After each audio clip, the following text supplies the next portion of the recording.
ಎಲ್ರಿಗೂ ನಮಸ್ಕಾರ. ಆತ್ಮೀಯ ಬಂಧುಗಳೇ, ಸನಾತನ ಧರ್ಮದಲ್ಲಿ ಧರ್ಮಸ್ಥಳ ದೇವಲದಲ್ಲಿ ಅತ್ಯಂತ ಸನಾತನವಾದಂತಹ ಒಂದು ಪರಂಪರೆ ಅಂತ ಹೇಳಿದರೆ ಅದು ಅಭಯದಾನ. ಈ ಅಭಯದಾನ ವ್ಯಾಖ್ಯಾನದಡಿಯಲ್ಲಿಯೇ ಬಹಳಷ್ಟು ಜನ ಭಕ್ತರು ಪ್ರತಿನಿತ್ಯ ಕ್ಷೇತ್ರಕ್ಕೆ ಭೇಟಿಯನ್ನ ನೀಡಿ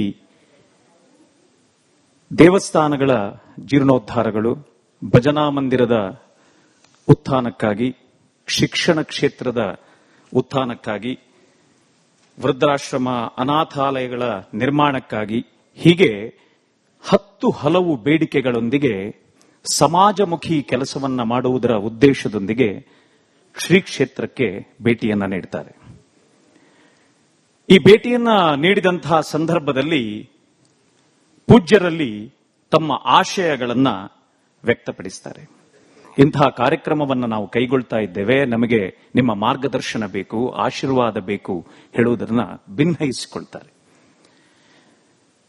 ಮಂಜುನಾಥ ಸ್ವಾಮಿಯ ಪ್ರೇರೇಪಣೆಯಂತೆ ಪೂಜ್ಯ ಕಾವಂದರು ಒಂದಷ್ಟು ಕೈದಾನವನ್ನ ಎತ್ತಿ ಬಂದಂತಹ ಭಕ್ತರಿಗೆ ಕೊಡುತ್ತಾರೆ.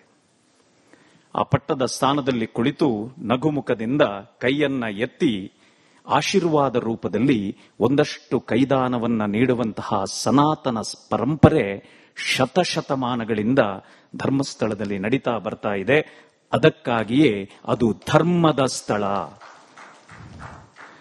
ಆತ್ಮೀಯ ಬಂಧುಗಳೇ, ಬರೀ ಧರ್ಮಕ್ಷೇತ್ರಗಳ ಉದ್ಧಾರಕ್ಕಾಗಿ ಧರ್ಮಸ್ಥಳ ಕ್ಷೇತ್ರಕ್ಕೆ ಭಕ್ತರು ಬರುವುದಲ್ಲ, ಬದಲಾಗಿ ನಮ್ಮ ಹಿಂದೂ ಸನಾತನ ಪದ್ಧತಿಯಲ್ಲಿ ಸಾಧು ಸಂತರು, ದಾರ್ಶನಿಕರು ಶ್ರೀ ಕ್ಷೇತ್ರ ಧರ್ಮಸ್ಥಳಕ್ಕೆ ಭೇಟಿಯನ್ನ ಕೊಡ್ತಾರೆ. ಆ ಸಂದರ್ಭಗಳಲ್ಲಿ ಶ್ರೀ ಕ್ಷೇತ್ರದ ವತಿಯಿಂದ ಅತ್ಯಂತ ಗೌರವಪೂರ್ವಕವಾಗಿ ಸಾಧು ಸಂತರುಗಳನ್ನ ಗೌರವಿಸಿ ಕಾಣಿಕೆಯನ್ನ ನೀಡಿ ನಮ್ಮ ಸನಾತನ ಧರ್ಮದ ಉದ್ಧಾರಕ್ಕಾಗಿ ತಮ್ಮದೇ ಆದಂತಹ ಸೇವೆಯನ್ನ ಶ್ರೀ ಕ್ಷೇತ್ರದಿಂದ ನೀಡಲಾಗ್ತಾ ಇದೆ.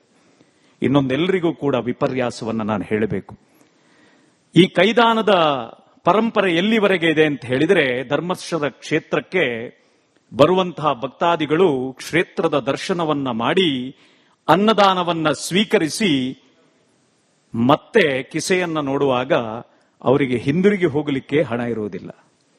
ಆಗ ಮತ್ತೆ ಪುನಃ ಅವರು ಬರುವುದು ಇದೇ ಪೂಜ್ಯರ ಬಳಿಗೆ ಬಂದು ಅರುಹಿಕೊಳ್ತಾರೆ. ಸ್ವಾಮಿ, ದೂರದ ಊರಿನಿಂದ ಬಂದಿದ್ದೆವು, ಹಣ ಎಲ್ಲ ಖರ್ಚಾಗಿ ಹೋಗಿದೆ, ಊರಿಗೆ ಹೋಗ್ಲಿಕ್ಕೆ ಸಹಾಯ ಬೇಕು ಅಂತ ಅಂದಾಗ ಎಷ್ಟು ಮನುಷ್ಯ ಸಹಜವಾದಂತಹ ಕಳಕಳಿಯೊಂದಿಗೆ ಬಂದಂತಹ ಭಕ್ತ ತನ್ನ ಸ್ವಗ್ರಹವನ್ನ ತಲುಪಬೇಕು ಹೇಳುವಂತಹ ಕಳಕಳಿಯೊಂದಿಗೆ ಒಂದಷ್ಟು ಕೈದಾನದಿಂದ ಸಹಕರಿಸಿ ಮನೆಗೆ ತಲುಪಿಸುವಂತಹ ವ್ಯವಸ್ಥೆಯನ್ನ ಪೂಜ್ಯರು ಮಾಡ್ತಾರೆ ಅಂತ ಹೇಳಿದರೆ ಅವರ ಮಾನವೀಯ ಸ್ಪರ್ಶ ಎಷ್ಟಿದೆ ಅಂತ ಹೇಳುವುದನ್ನು ನಾವು ಅರ್ಥೈಸಿಕೊಳ್ಳಬೇಕಾಗಿದೆ.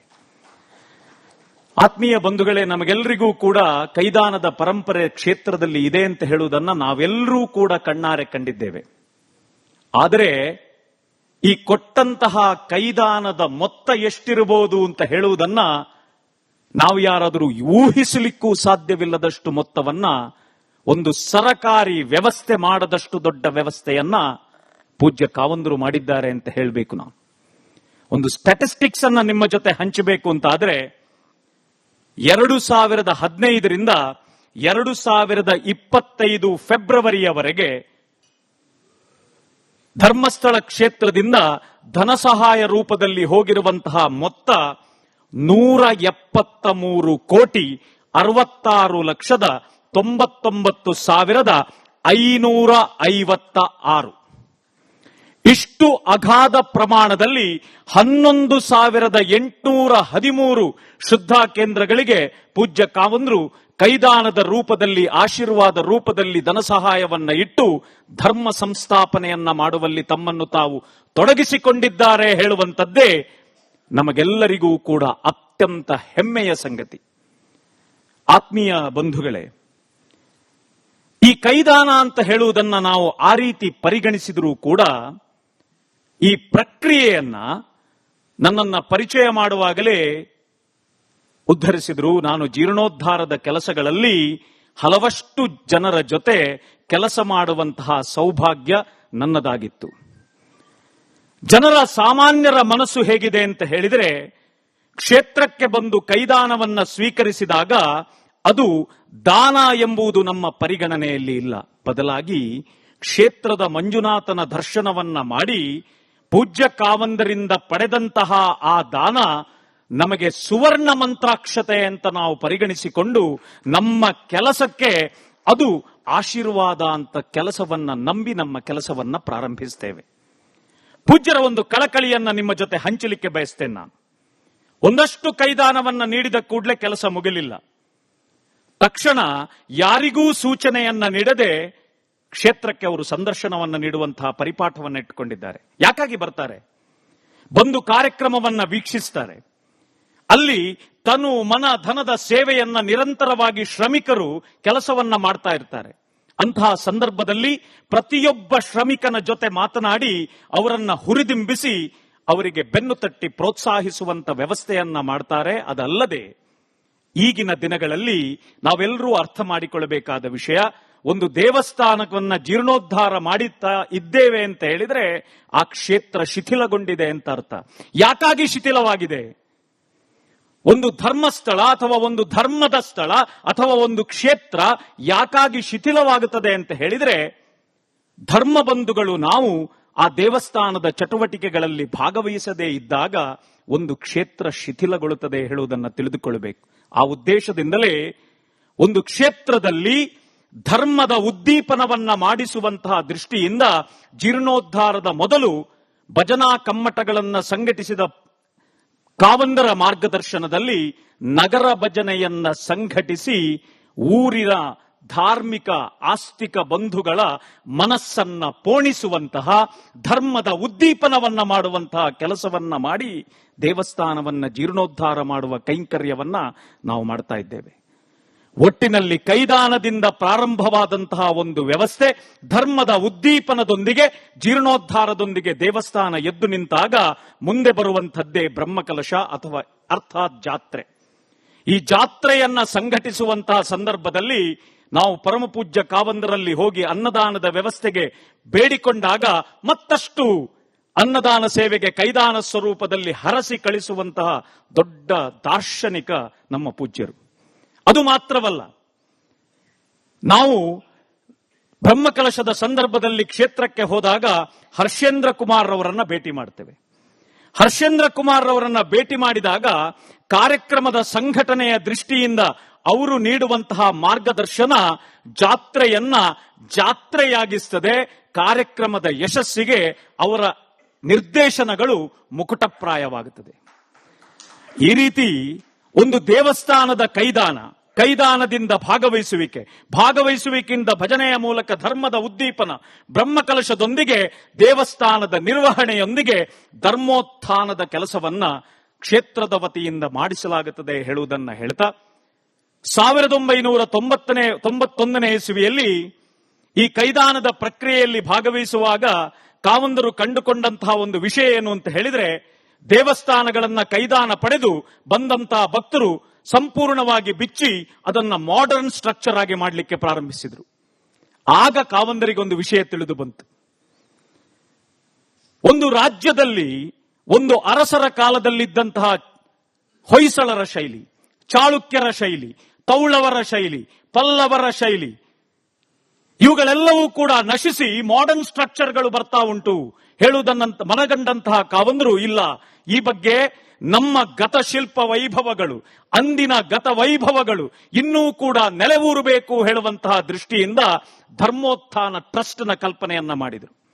ಈ ಧರ್ಮೋತ್ಥಾನ ಟ್ರಸ್ಟ್ನಲ್ಲಿ ಹಿರಿಯ ಸಾಹಿತಿಗಳು, ಪುರಾತತ್ವ ಇಲಾಖೆಯಲ್ಲಿ ಕೆಲಸವನ್ನ ಮಾಡಿ ನಿವೃತ್ತಿ ಹೊಂದಿದಂತಹ ಅಧಿಕಾರಿಗಳು ಇದ್ದಂತಹ ಒಂದು ಟ್ರಸ್ಟ್ ಅನ್ನ ರಚನೆ ಮಾಡಲಾಯಿತು. ಈ ಧರ್ಮೋತ್ಥಾನ ಟ್ರಸ್ಟ್ನಲ್ಲಿ ಸುರೇಂದ್ರ ಕುಮಾರ್ ಅವರ ಕೊಡುಗೆ ಅತ್ಯಂತ ದೊಡ್ಡದಾದದ್ದು.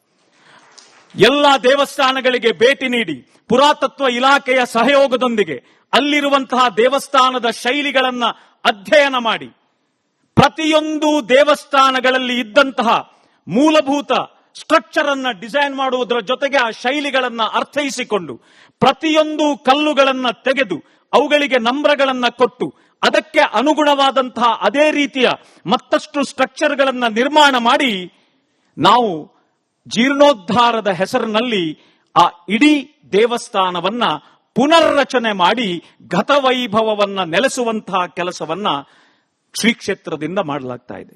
ಒಟ್ಟಿಗೆ ಸ್ಟ್ಯಾಟಿಸ್ಟಿಕ್ಸ್ ಅನ್ನ ಹಂಚುವ ದೃಷ್ಟಿಯಿಂದ ಹೇಳ್ತೇನೆ, 26 ಜಿಲ್ಲೆಗಳಲ್ಲಿ 264 ದೇವಸ್ಥಾನಗಳನ್ನ ಧರ್ಮೋತ್ಥಾನ ಟ್ರಸ್ಟ್ ನಿಂದ ರೀಕನ್ಸ್ಟ್ರಕ್ಟ್ ಮಾಡಲಾಗಿದೆ ಅಂತ ಹೇಳುವುದನ್ನ ನಾನು ಹೆಮ್ಮೆಯಿಂದ ಹೇಳ್ತಾ ಇದ್ದೇನೆ. ಹೊಯ್ಸಳರ, ಚಾಲುಕ್ಯರ, ಐಹೊಳೆಯ, ಬಾದಾಮಿಯ ಗತವೈಭವದ ಸ್ಟ್ರಕ್ಚರ್ಗಳು ಮತ್ತೆ ಪೂಜ್ಯ ಕಾವಂದರ ಧರ್ಮೋತ್ಥಾನ ಟ್ರಸ್ಟ್ಗಳ ಮೂಲಕ ಮತ್ತೊಮ್ಮೆ ಬೆಳಗುತ್ತಾ ಇದೆ. ಈ ಇಡೀ ಯೋಜನೆಯನ್ನ ಸರ್ಕಾರ ನಮಗೊಂದು ಮಾಡೆಲ್ ಪ್ರೋಗ್ರಾಮ್ ಅಂತ ತಿಳ್ಕೊಂಡು ಈಗ ಈ ಪ್ರೋಗ್ರಾಂನಲ್ಲಿ ಇದು ಸಹಭಾಗಿತ್ವ ಸಂಸ್ಥೆ ಅಂತ ಹೇಳಿ ಪರಿಗಣಿಸಿದೆ. ಈ ಕೆಲಸವನ್ನ 40x40x20 ರೇಷಿಯೋದಲ್ಲಿ ನಡೆಸಲಾಗ್ತಾ ಇದೆ. 40% ಕ್ಷೇತ್ರದಿಂದ, 40% ಸರ್ಕಾರದಿಂದ, 20% ಜನರಿಂದ. 20% ಜನರಿಂದ ಯಾಕೆ ಅಂತ ಹೇಳಿದ್ರೆ, ಒಂದು ಧಾರ್ಮಿಕ ಶ್ರದ್ಧಾ ಕೇಂದ್ರ ಬೇಕಾಗಿರುವಂತದ್ದು ನಮಗೆ, ಜನರಿಗಾಗಿ.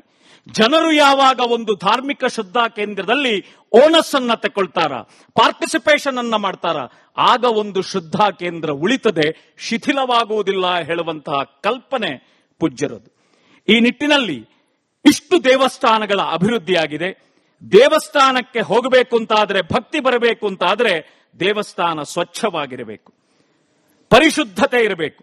ಇದೇ ಕಲ್ಪನೆಯಡಿಯಲ್ಲಿ ಈ ಧರ್ಮೋತ್ಥಾನ ಟ್ರಸ್ಟ್ನ ಮೂಲಕ ಪ್ರತಿ ಮಕರ ಸಂಕ್ರಾಂತಿಯ ದಿನದಂದು ಹಾಗೂ ಆಗಸ್ಟ್ 15ರಂದು 1,00,000 ಶ್ರದ್ಧಾ ಕೇಂದ್ರಗಳನ್ನ ಸ್ವಚ್ಛತೆಯನ್ನ ಮಾಡುವಂತಹ ಕೆಲಸವನ್ನ ಪೂಜ್ಯ ಕಾವಂದರ ನೇತೃತ್ವದಲ್ಲಿ ಎಲ್ಲ ಊರವರು, ಎಲ್ಲ ಯೋಜನೆಯ ಸದಸ್ಯರು ಮಾಡಿಕೊಡ್ತಾ ಇದ್ದಾರೆ ಅಂತ ಹೇಳಿದ್ರೆ ಎಷ್ಟು ದೊಡ್ಡ ಕೊಡುಗೆಯನ್ನ ನೀಡಲಾಗ್ತಾ ಇದೆ. ಧರ್ಮೋತ್ಥಾನ ಟ್ರಸ್ಟ್ನ ಮೂಲಕ ಆಗಿರುವಂತಹ ಕೆಲವು ದೇವಸ್ಥಾನಗಳ ಸಣ್ಣ ಒಂದು 5 ದೇವಸ್ಥಾನಗಳನ್ನ ಮಾತ್ರ ತೋರಿಸಲಿಕ್ಕೆ ಬಯಸ್ತಾ ಇದ್ದೇನೆ. ಮೊದಲನೇದ ಸ್ಲೈಡ್, ಸೌಮ್ಯ ಸೋಮೇಶ್ವರ ದೇವಸ್ಥಾನ ನಿಂಬಾಪುರ. ರಚನೆಯ ಮೊದಲು ಹೇಗಿತ್ತು ಅಂದು, ಇಂದು ಹೇಗಿದೆ ಹೇಳುವುದನ್ನು ತಾವು ಗಮನಿಸಬಹುದು. It's A temple of 14th century. ದಯವಿಟ್ಟು ಇದನ್ನು ಅಬ್ಸರ್ವ್ ಮಾಡಿ. ಇನ್ನೊಂದು ಶ್ರೀ ಕಲ್ಮೇಶ್ವರ ದೇವಸ್ಥಾನ, ಬ್ಯಾಟರಾಯನಪುರದ ದೇವಸ್ಥಾನ. ಇದನ್ನ ನೋಡಿ, ಅಂದು ಇಂದು ಎಷ್ಟು ಬ್ಯೂಟಿಫುಲ್ ಆಗಿ ರೀಕನ್ಸ್ಟ್ರಕ್ಷನ್ ಅನ್ನ ಮಾಡಲಾಗಿದೆ. ಇಂದಿನ ಅಂದಿನ ಸ್ಥಿತಿ ಯಾವ ದುಸ್ಥಿತಿಯಲ್ಲಿತ್ತು ಹೇಳುವುದನ್ನ ಒಮ್ಮೆ ಗಮನಿಸಿ.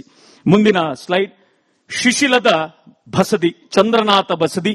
ಆ ಚಂದ್ರನಾಥ ಬಸದಿಯ ಅಂದಿನ ಚಿತ್ರವನ್ನ ಗಮನಿಸಿ, ಇಂದು ರೀಕನ್ಸ್ಟ್ರಕ್ಷನ್ ಆದಾಗ ಆ ಶಿಲೆಯ ವೈಭವವನ್ನ ಗಮನಿಸಿ. ಮುಂದಿನ ಕಲ್ಲೇಶ್ವರ ಬ್ರಹ್ಮಲಿಂಗೇಶ್ವರ ದೇವಸ್ಥಾನ, ಅಕ್ಕಿ ಆಲೂರು. ದೇವಸ್ಥಾನ ಇದೆಯೋ ಹೇಳುವಂತಹ ಕಲ್ಪನೆಯೇ ಇರಲಿಲ್ಲ. ಎಲ್ಲರೂ ಮೇಲ್ಗಡೆ ಓಡಾಡುವುದು, ದನಗಾಹಿಗಳು ಮೇಲಿಂದ ಓಡುವ ಸ್ಥಿತಿ. ಅಲ್ಲಿ ಅಂದು ಇದ್ದ ಸ್ಥಿತಿ, ಇಂದಿದ್ದ ಸ್ಥಿತಿಯನ್ನ ಒಮ್ಮೆ ಗಮನಿಸಿ.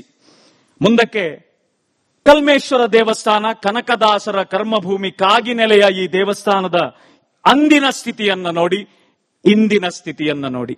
ಧರ್ಮೋತ್ಥಾನದ ಮೂಲಕ ಇಂತಹ ಅದ್ಭುತವಾದಂತಹ ಶಿಲಾ ವೈಭವಗಳಿರುವ ಇತಿಹಾಸವನ್ನ ಸಾರ್ತಾ ಇದ್ದಂತಹ ದೇವಸ್ಥಾನಗಳ ಪುನರುತ್ಥಾನ ದೇವಸ್ಥಾನದ ಮೂಲಕ, ಧರ್ಮೋತ್ಥಾನ ಟ್ರಸ್ಟ್ನ ಮೂಲಕ ಆಗಿದೆ ಹೇಳುವುದನ್ನ ಹೇಳಲಿಕ್ಕೆ ಬಯಸ್ತಾ ಇದ್ದೇನೆ. ಪ್ರಗತಿಯಲ್ಲಿರುವಂತಹ ಕೆಲವು ದೇವಸ್ಥಾನಗಳನ್ನ ಗಮನಿಸಬಹುದು. ಆನೇಶಂಕರೇಶ್ವರ ದೇವಸ್ಥಾನ ಸಾಲಿಗುಂದ, ಇಲ್ಲಿ ಕೆಲಸಗಳು ಪ್ರಗತಿಯಲ್ಲಿದೆ. ಮುಂದಿನ ಸ್ಲೈಡ್ಗೆ ಹೋಗ್ತಾ ಇದ್ದೇವೆ. ಇಟ್ಟಲ ಸೋಮನಾಥೇಶ್ವರ ದೇವಸ್ಥಾನ ದರೆಗುಡ್ಡೆ ಮೂಡುಬಿದ್ರೆ, ಇಲ್ಲಿಯ ಈ ದೇವಸ್ಥಾನದ ವೈಭವವನ್ನು ಕೂಡ ನಾವು ನೋಡಬಹುದು. ಆತ್ಮೀಯರೇ, ಅಭಯದಾನದ ಮೂಲಕ ಒಂದು ದೇವಸ್ಥಾನವನ್ನ ಕೈದಾನದ ಮೂಲಕ ಹರಸಿ, ಧಾರ್ಮಿಕ ಶ್ರದ್ಧೆಯನ್ನ ಉದ್ದೀಪನಗೊಳಿಸಿ, ಆ ನಂತರದ ದಿನಗಳಲ್ಲಿ ಊರವರಲ್ಲಿ ನಿರ್ವಹಣೆಯ ಜವಾಬ್ದಾರಿಯನ್ನ ಹೆಚ್ಚಿಸಿ, ಒಟ್ಟು ದೇವಸ್ಥಾನವನ್ನ ಧಾರ್ಮಿಕ ಶ್ರದ್ಧಾ ಕೇಂದ್ರವನ್ನ ಮರುತಾಪಿಸಿ, ಧರ್ಮದ ಉತ್ಥಾನಕ್ಕಾಗಿ, ಸನಾತನ ಧರ್ಮಕ್ಕಾಗಿ ನಮ್ಮ ಪೂಜ್ಯ ಕಾವಂದರ ಕೊಡುಗೆ ಅವಿಸ್ಮರಣೀಯವಾದದ್ದು ಅಂತ ಹೇಳಲಿಕ್ಕೆ ಬಯಸ್ತಾ ಇದ್ದೇನೆ. ಸಮಯ ಮುಗಿದಿದೆ. ಕೊನೆಗೆ ನನ್ನ ಗುರುಗಳಾದಂಥ ಯಶೋವರ್ಮಾರವರ ಮಾತುಗಳೊಂದಿಗೆ ಕಾರ್ಯಕ್ರಮವನ್ನ ಮುಕ್ತಾಯಗೊಳಿಸ್ತೇನೆ. ಲೋಕದಲ್ಲಿ 3 ಜನರನ್ನ ಕಾಣಬಹುದಂತೆ. ಒಂದು ಸಾಧ್ಯವಾದದ್ದನ್ನ ಮಾಡುವವರು, ಮತ್ತೊಂದು ಸಾಧ್ಯವಾದುದನ್ನು ಅಸಾಧ್ಯ ಮಾಡುವವರು. ಸಾಧ್ಯ ಆಗುತ್ತದೆ ಆದರೆ ಅಸಾಧ್ಯ ಅಂತ ಹೇಳಿ ಕುಳಿತುಕೊಳ್ಳುವವರು. 3ನೇ ವರ್ಗ ಅಸಾಧ್ಯವಾದದ್ದನ್ನು ಸಾಧಿಸಿ ತೋರಿಸುವವರು. ಈ 3ನೇ ವರ್ಗಕ್ಕೆ ಅಸಾಧ್ಯವಾದದ್ದನ್ನು ಕೂಡ ಸಾಧಿಸಿ ತೋರಿಸುವಂತಹ ಸಂತ ಪರಂಪರೆಯವರು ಶ್ರೀ ಕ್ಷೇತ್ರ ಧರ್ಮಸ್ಥಳದ ಕಾವಂದರು, ದಾರ್ಶನಿಕರು ನಮ್ಮ ಕಾವಂದರು, ಅವತಾರ ಪುರುಷ ನಮ್ಮ ಕಾವಂದರು ಅಂತ ಹೇಳ್ತಾ ಅವಕಾಶಕ್ಕಾಗಿ ವಂದನೆಗಳು. ನಮಸ್ಕಾರ.